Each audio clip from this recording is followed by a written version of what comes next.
सिलीगुड़ी शहर पर ऐसे समय में जब लगातार 2 आग लगने की घटनाओं के बाद पूरे राज्य में फायर सेफ्टी उपायों पर सवाल उठने लगे हैं।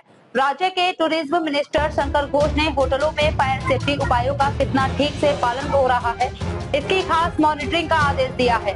उन्होंने यह भी साफ संदेश दिया कि टूरिज्म इंडस्ट्री से जुड़े होटलों और दूसरी रहने की जगहों में सेफ्टी में कोई लापरवाही बर्दाश्त नहीं की जाएगी। टूरिज्म मिनिस्टर ने आज फायर स्टेशन का दौरा किया। उन्होंने वहां फायर डिपार्टमेंट से अधिकारियों से काफी देर तक बात की। मिनिस्टर ने अधिकारियों से विस्तार में चर्चा की कि होटलों, रिसोर्ट और टूरिस्ट सेंटर में आग जैसी आपदाओं से निपटने के लिए किस तरह की तैयारियां हैं। इमरजेंसी स्थितियों में जल्दी बचाव और आग पर काबू पाने के लिए क्या उपाय किए जाते हैं। टूरिज्म मिनिस्टर ने कहा कि आने वाले दिनों में होटलों में फायर सेफ्टी उपायों को लेकर और सख्त मॉनिटरिंग की जाएगी। इसके लिए एक अलग टीम बनाने की योजना है। टीम के सदस्य अलग अलग होटलों और टूरिस्ट रहने की जगहों पर जाकर संबंधित संस्थानों के सभी जरूरी डॉक्यूमेंट्स की जांच करेंगे। इसके अलावा वे यह भी चेक करेंगे कि आग बुझाने का system fire safety certificate, emergency exit root, fire extinguisher और दूसरे सेफ्टी इंफ्रास्ट्रक्चर नियमों के हिसाब से हैं या नहीं। हाल ही में लगी आग की घटनाओं ने टूरिस्ट के साथ साथ आम लोगों की सेफ्टी को लेकर भी चिंता बढ़ा दी है। खासकर टूरिस्ट सीजन में होटलों में बड़ी संख्या में टूरिस्ट और गेस्ट मौजूद होते हैं। इसीलिए किसी भी आग लगने की स्थिति में बड़ी आपदाओं को रोकने के लिए पहले से चेतावनी और फायर सेफ्टी के पुख्ता उपाय करना बहुत जरूरी माना जाता है। मंत्री ने कहा कि टूरिज्म इंडस्ट्री से जुड़े हर संस्थान की ये जिम्मेदारी है कि वह टूरिस्ट के लिए सुरक्षित माहौल पक्का करे। सिर्फ डॉक्यूमेंट्स का सही होना ही जरूरी नहीं है, बल्कि यह भी रेगुलर चेक करना जरूरी है कि फायर सेफ्टी के उपाय असल में असरदार है या नहीं। इसके लिए भविष्य में फायर डिपार्टमेंट्स के साथ मिलकर और भी ज्यादा इंस्पेक्शन और सर्विलांस किए जाएंगे। फायर स्टेशन के दौरे के दौरान टूरिज्म मंत्री ने फायर डिपार्टमेंट के अधिकारियों से कई मामले की जानकारी ली। इसके साथ ही इस बात पर भी चर्चा हुई कि आने वाले दिनों में होटलों और टूरिस्ट रिसोर्ट में फायर सेफ्टी पक्का करने के लिए क्या कदम उठाएगा। माना जा रहा है कि मंत्री की इस पहल से टूरिस्ट के लिए बने होटलों और रहने की जगहों पर सुरक्षा के उपाय और मजबूत होंगे।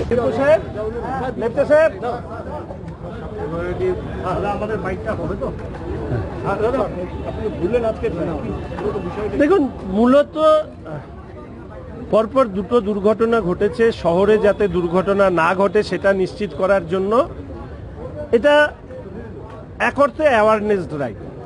ফায়ার লাইসেন্স, ট্রেড লাইসেন্স, পাওয়ারের কি ক্যাপাসিটি এবং যে ফায়ার এক্সটিংগুইশার সেগুলো প্রপারলি ম্যানেজড কিনা, অন্যান্য ব্যবস্থা সেটা একটু দেখা।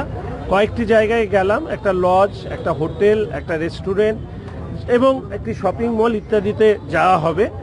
এবং আমি বার্তা দিতে চাই প্রত্যেক মানুষের কাছে, শিলিগুড়ির মাধ্যমে পশ্চিমবঙ্গের মানুষের কাছে, যত অ্যাসোসিয়েশন আছে, আমার শহরের সমস্ত অ্যাসোসিয়েশন আমাদের সাথে যোগাযোগ রাখে।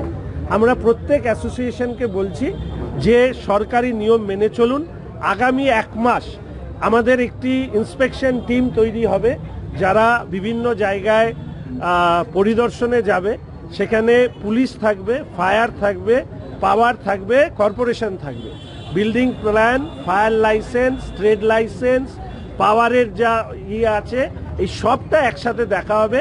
1 মাসে এই ইন্সপেকশন সমস্ত ক্ষেত্র, ছোট লজ থেকে বড় হোটেল, শপিং মল থেকে দোকান, যাদের ক্ষেত্রে প্রযোজ্য এই 4-5টি জিনিস, তাদেরকে কাগজ প্রস্তুত রাখতে বলা হয়েছে।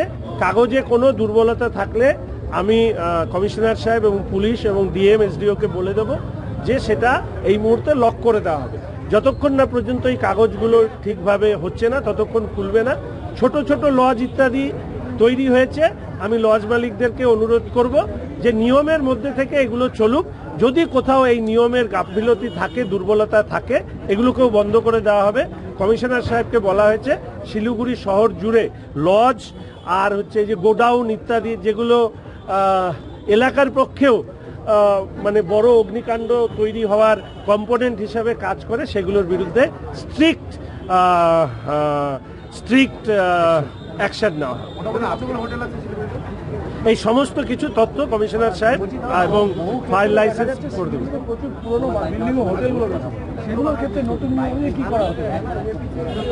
আমি এই জন্য বললাম যে নতুন নিয়মকে অ্যাকোমোডেট করার ক্ষেত্রে ওল্ড স্ট্রাকচারের ক্ষেত্রে কি নিয়ম হওয়া উচিত, তাদের কি ভাবনা, এই সমস্ত বিষয়ের জন্যই আমি অ্যাসোসিয়েশনগুলোকে অনুরোধ করছি যে আপনারা এসে কর্পোরেশনের সাথে ফায়ারের সাথে বসে, প্রয়োজনে আমি ডিএম সাহেবকে বলবো আপনাদের প্রত্যেককে বসে নিয়ে, কোথাও যদি দুর্বলতা থাকে, কোথাও যদি অসুবিধা হয়, আমরা আছি, সরকার আছি, দূর করব সেই জায়গাগুলোকে, কিন্তু নিয়ম মেনে চলতে হবে। নিয়ম মানার ক্ষেত্রে কোনো কিছু প্রতিবন্ধকতা থেকে থাকলে সেটাকেও আমরা দূর করে দেব, এটুকু আমি নিশ্চিত। একদম, আমরা টিম তৈরি করে দেব।